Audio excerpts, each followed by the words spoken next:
आज हम लोग एक बारात में एक शादी में आए हुए हैं छाऊ से परशुरामपुर मोड़ पर। और स्पीड ये देखिए, ये स्पीड चल रही 0 की स्पीड। मतलब ये 0 भी चलाने में बड़ी कष्ट हो रही है।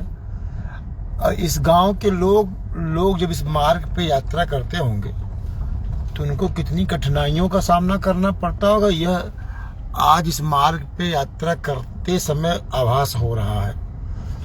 और अब किससे इसकी शिकायत की जाए, किससे ना की जाए, अब क्या कहा जाए इस मार्ग को लेकर।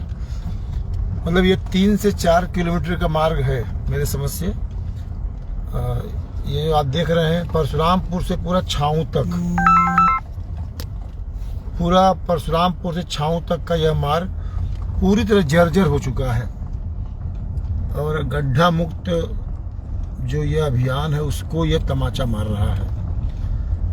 अब देखिए, आप लोग देख लीजिए, अब स्पीड ये 0 से 10 के बीच में गाड़ी चल रही है। लीजिए पाठक जी देखिए, बैठे हुए हैं हमारे बगल में पूरी टीम जो है। ये हम लोग आज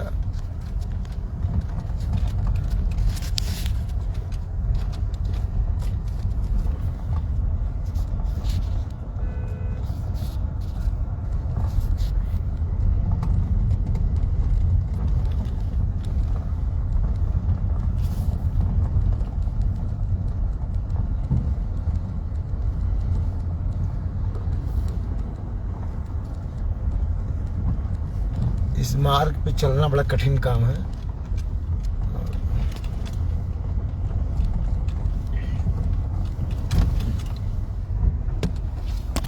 पाठक जी लीजिए, अभी आप भी दिखाइए लोगों को कम से कम यह, जूम कर लीजिए और दिखाई देगा।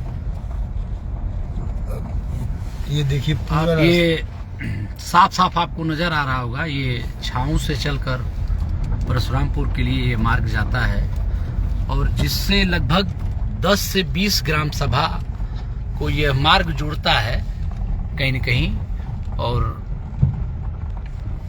सरकार को और यहाँ के जीते हुए एमएलए को, या जो इस क्षेत्र के लिए प्रयास कर रहे हैं, उन लोगों को भी कहीं न कहीं ये देखना चाहिए कि यहाँ की जनता किस तरह से अपने जीवन को कितना बुरी तरह से जीने के लिए आदि हो चुकी है। सरकार की व्यवस्थाओं को, सरकार की सबसे स्वर्णिम योजना थी, पहली बार जब सरकार बनी तो गड्ढा मुक्त होगा पूरा उत्तर प्रदेश। यह बहुत ही लोकप्रिय स्वर्णिम योजना थी। और उस योजना को देखिए किस तरह से तार तार करती है सड़क, आपको दिखाई दे रही होगी कि इस यहाँ के लोगों का जीवन यापन किस हद तक मजबूर लोग होंगे इस सड़क पर चलने के लिए, आप देख सकते हैं। और अगर थोड़ी बरसात अगर हो जाए तो इस मार्ग पे चलना बड़ा कठिन काम। इस यहाँ के जो छात्र छात्राएं स्कूल जाते होंगे, ये छाऊ होते हुए खुर्रमपुर पढ़ने लोग जाते होंगे जो, उनको तो काफी कठिनाइयों का सामना करना पड़ता होगा। सबसे अधिक कठिनाइयों का सामना इस मार्ग पर यात्रा करने वाले बुजुर्गों को होगा। और क्या कहा जाए, किससे कहा जाए, जो लोग लाइव देख रहे हैं वो इस बात को देखें और बताएं। हमारे बीच जो है, अगर हम लोग ऐसे यात्रा करते रहे, और सबसे बड़ी बात कि इस जो रोड बन रहा है, ये बन नहीं रहा, मतलब पूरे टूट गया है।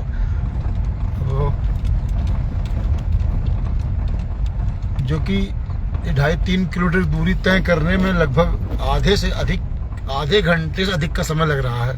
हम लोग अपनी कार से चल रहे हैं तो 0 से 10 के स्पीड में ही चल रहे हैं। और जो प्रतिदिन यात्रा करते हैं उनको कैसे ये झेलना पड़ता होगा ये तो वही जानते हैं। और क्या कहा जाए, बड़ा कष्ट होता है सब देखकर। और यहाँ माननीय हमारे प्रदेश के मुख्यमंत्री जी जो कि पूरी तरह व्यवस्था में जो है गड्ढा मुक्त अभियान चला रहे हैं, और यहाँ पे उन अधिकारियों को ये संज्ञान में लगता है मामला नहीं है, या तो होगा तो हम लोगों को जानकारी नहीं है। ये भी हो सकता है कि या तो ये रोड पास हो गया हो या बनने वाला हो, इसकी जानकारी नहीं है, लेकिन अपना कष्ट हम लोग बयां कर रहे हैं कि इस मार्ग पे चलना कितना कष्टदायक है।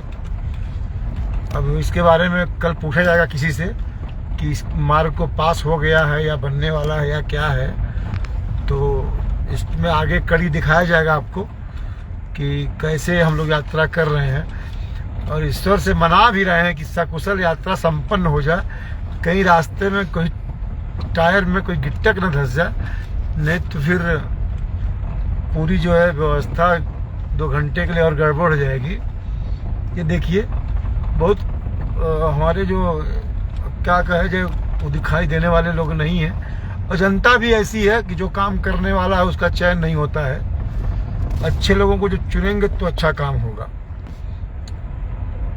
और बड़ा ही कष्टदायक काम है। देखिए ये छाऊं आगे विधायक जी का घर भी आने वाला है, पूर्व विधायक आदिल शेख जी का। हम लोग आज परशुरामपुर गांव में एक हमारे मित्र हैं, उनके ससुराल में निमंत्रण करने गए हैं। सोचिए कि कितना दुर्भाग्यपूर्ण है कि बगल में ही हमारे पूर्व के विधायक श्री आदिल शेख जी का घर भी है, और इनके घर से मात्र 100 मीटर की दूरी से ये रास्ता परशुरामपुर के लिए जाता है।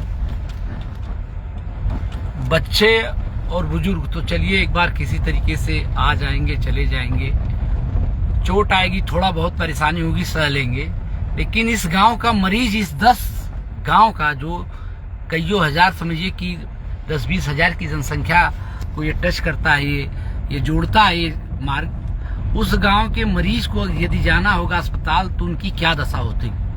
क्या वो जिंदा पहुंचते होंगे या अपने गंतव्य को प्राप्त कर लेते होंगे? ये सवाल मेरा है यहाँ के पूर्व विधायक, वर्तमान विधायक और सरकार से मैं पूछना चाहता हूँ, जो वर्तमान सरकार है, गड्ढा मुक्त का ढिढोरा पीटते चल रहे हैं लोग, और यहाँ के PWD जिला पंचायत के अधिकारियों से पूछना चाहता हूँ, क्या उनको संज्ञान में नहीं है कि उनकी सड़क इस तरह की जर्जर है कि आदमी के जनजीवन पे प्रभाव डाल रही है?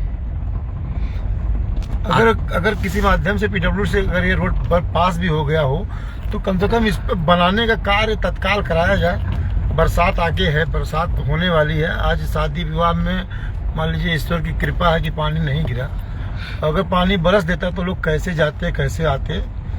और देखिए हम लोग छाऊं आ गए, इतना चलते चलते छाऊं आ गए हम लोग।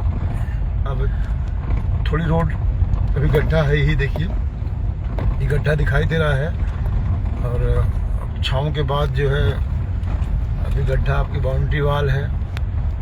चलिए अच्छा है, कम से कम इसी बहाने एक समस्या भी हम लोग देखे, और इसके बारे में कल अब हम लोग माननीय जिलाधिकारी संबंधित अधिकारियों से वार्ता होगी कि जिलाधिकारी महोदय को चिट्ठी लिखा जाएगा, कायाकल्प हो और गड्ढा मुक्त हो। वास्तव में जो सरकार की नियति है उसकी नजर इस सड़क पर भी पड़े, क्योंकि भाई ये छाऊं गांव है और कहीं न कहीं मिनी दुबई कहा जाता है। अगर ऐसा दुबई होगा तो मैं कहूंगा कि लोगों को कोई दुबई न जाए। बहुत बहुत धन्यवाद। देखिए हम लोग छाऊं आ गए हैं, बड़ी रोड पे राहत मिली कि ये छाऊं का रोड भी अच्छा है। विधायक जी अपने गांव में काफी काम, क्षेत्र में भी काम कराए हैं आदिल शेख जी, और जब तक रहे विधायक काम भी कराए हैं। और अपने जो वर्तमान विधायक जी हैं वो तो भाई क्या कहा जाए, हम लोग तो इनके क्षेत्र के नहीं हैं, लेकिन ये है कि काम बहुत कम है।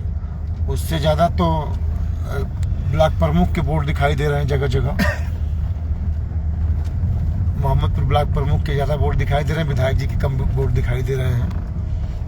कोई द्वेष की भावना नहीं है, लेकिन ये है कि जनता बड़ी दुखी होती होगी, और आप लोगों को उसके मन से कितना कुछ निकलता होगा यह आप फील कर सकते हैं।